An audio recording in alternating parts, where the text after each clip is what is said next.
Bonjour. Vous vous souvenez que nous avons découvert la semaine dernière que l'imagination était le moyen de transport le plus rapide au monde. Je vous avais posé cette devinette, en voici une autre. Quel est le comble pour un marin? D'avoir le nez qui coule. Et maintenant, une petite charade. Une charade, c'est comme une devinette, mais on donne des indices. Mon premier aime fréquenter les égouts. Mon second est une note de musique. Mon troisième est ce que dit un enfant en colère quand il ne veut pas quelque chose. Mon quatrième est le contraire de mince. Et mon cinquième est ce qu'on dit lorsqu'on veut qu'un chanteur rechante sa chanson. Mon tout est le nom que l'on donne à un chat dans une fable de La Fontaine. Alors, je vous aide un peu. Mon premier aime fréquenter les égouts. On doit trouver une syllabe. Rat. Mon deuxième est une note de musique. Do, ré, mi. Mon troisième est ce que dit un enfant lorsqu'il ne veut pas faire quelque chose. Na. Je le ferai pas, na. Mon quatrième est le contraire de mince, gros. Mon cinquième est ce que l'on dit lorsqu'on veut qu'un chanteur rechante sa chanson, bis. Mon tout est ramina gros bis. Moi, je n'ai pas toujours habité le Morvan. Ça fait à peu près 6 ans que je vis ici toute l'année avec mon mari, dans une maison que nous avons rénovée depuis de nombreuses années. Nous venions ici en vacances parce que nous étions enseignants tous les deux. Avant, j'habitais Dunkerque. Dunkerque, c'est une ville qui se trouve tout au nord de la France et c'est une ville au bord de la mer. Il y a une plage tout au long et sur cette plage, on trouve de nombreux coquillages. Moi, j'en ai ramassé de toutes sortes. Des longs, des courts, des chapeaux chinois, des solènes qui sont très allongés. Et ça me fait penser à un petit poème de Claude Roy.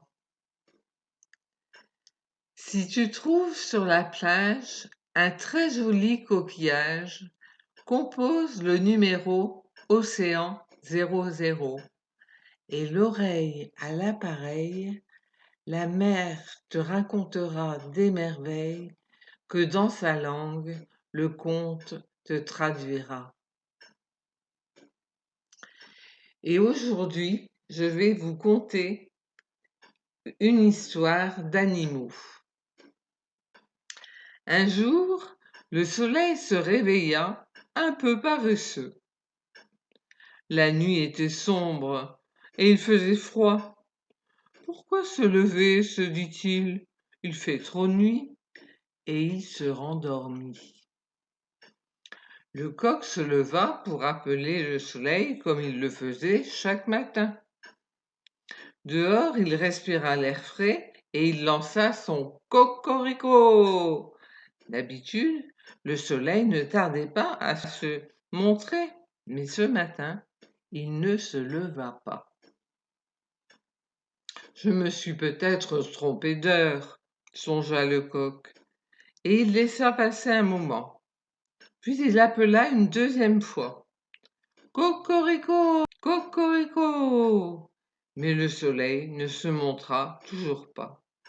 Très inquiet, il se mit à crier. Venez tous, Il se passe quelque chose d'extraordinaire. Autour de lui, les animaux de la basse-cour s'agitaient furieux. Tu es devenu fou? Pourquoi ne réveilles-tu aussitôt?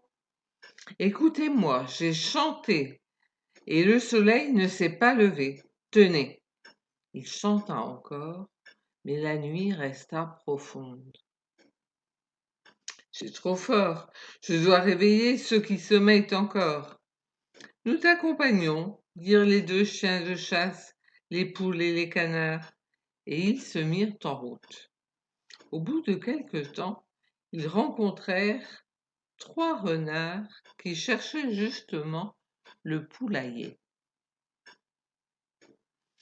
Où allez-vous si matin, par les chemins et les sentiers? Ce matin, expliqua le coq, j'ai chanté, rechanté, et le soleil ne s'est pas levé. Je dois réveiller ceux qui sommeillent encore. C'est bon, répondirent les renards, nous vous ferons escorte. À l'orée de la grande forêt, ils virent 4 aigles qui leur crièrent. Où allez-vous si matin, par les sentiers et les chemins? Aujourd'hui, j'ai chanté, rechanté, le soleil n'a pas bougé. Je dois avertir tous les endormis. C'est bon, nous vous ferons escorte, nous aussi. Le grand loup gris rentrait de la chasse quand il les aperçut. Est-ce une heure pour vous voir déambuler tous si matin par les chemins et les sentiers, vous les poules, et surtout toi, le coq? J'ai chanté et rechanté, raconta le coq, mais le soleil ne s'est pas levé. Chante encore, ordonna le loup. Le coq chanta longtemps, dans les différentes langues qu'il connaissait depuis qu'il s'était inscrit en auditeur libre à un master langue étrangère appliquée à l'ULCO.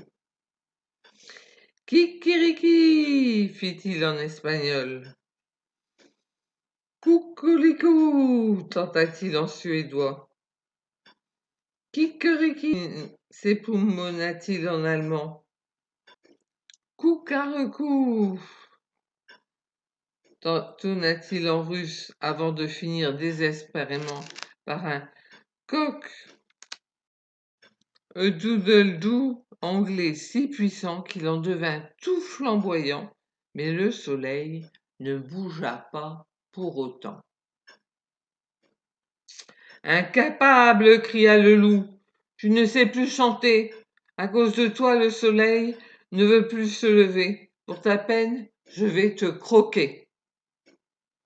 Et en 2 coups de dents, il le dévora. À présent, laissez-moi dormir, mais que le soleil soit levé à mon retour, car sinon je vous mangerai tous. La troupe se remit en marche. Ils arrivèrent bientôt au pied d'une montagne où habitaient 3 oursons réputés être les meilleurs musiciens du pays. Ours, venez à notre aide, supplièrent-ils. Il faut faire lever le soleil, sinon le loup nous mangera tous. Les ours tapèrent dans leurs pattes. Rien n'est plus facile. Nous avons dansé devant toutes les cours d'Europe.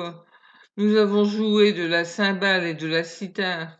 Chacun de nos concerts s'achève par une standing ovation. Nous ferons donc assurément lever le soleil. Allez prévenir le loup. Nous arrivons.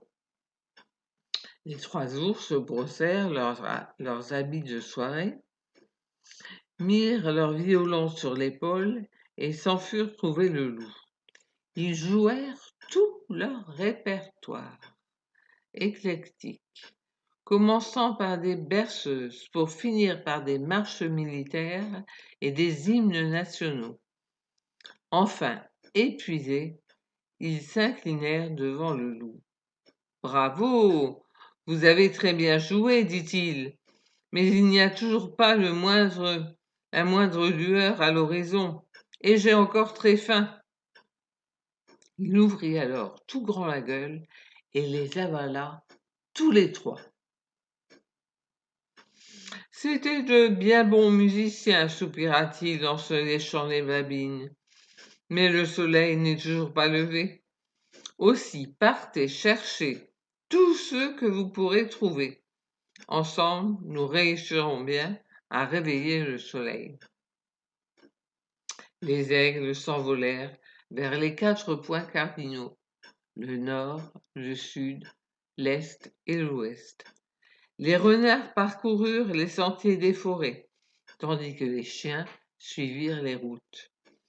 À tous ceux qu'ils croisaient, ils disaient « Bêtes à plumes et bêtes à cornes, grands, gros, petits et longs, venez, accourez ensemble, nous ferons lever le soleil. » Quand ils furent tous rassemblés, hormis les animaux des milieux aquatiques qui n'auraient pu survivre à de tels déplacements, le loup fit l'appel par ordre alphabétique. Alouette et bélier, présent. Cigales, dindons, escargots, présent.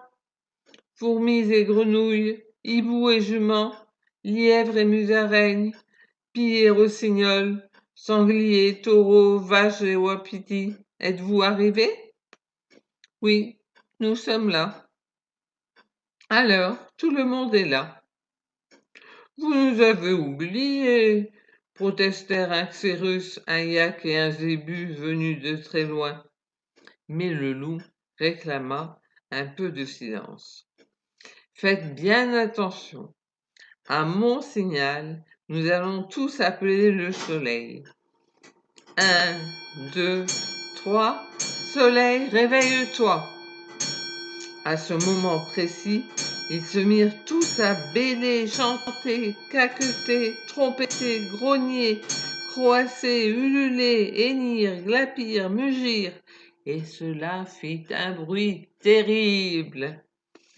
Si terrible que les feuilles des arbres tombèrent, que le sol trembla, que le soleil se retourna sur sa couche, mais il ne se leva pas.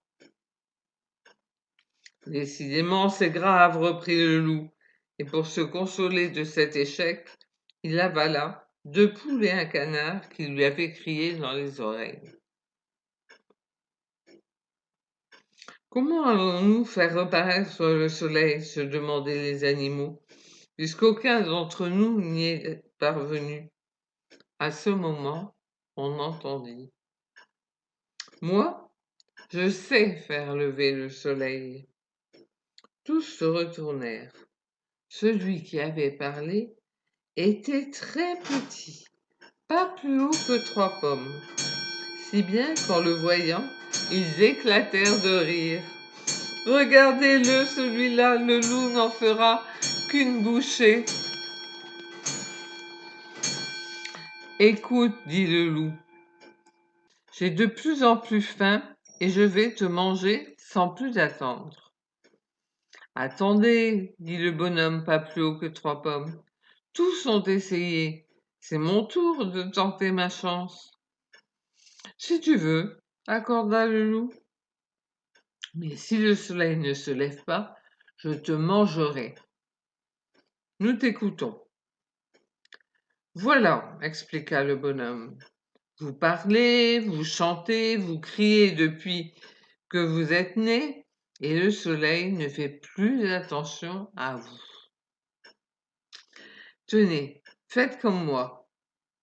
Il retint sa respiration et se tut tout à fait. Les animaux l'imitèrent, se taisant les uns après les autres. Il y eut encore quelques grognements, puis plus rien, plus un bruit.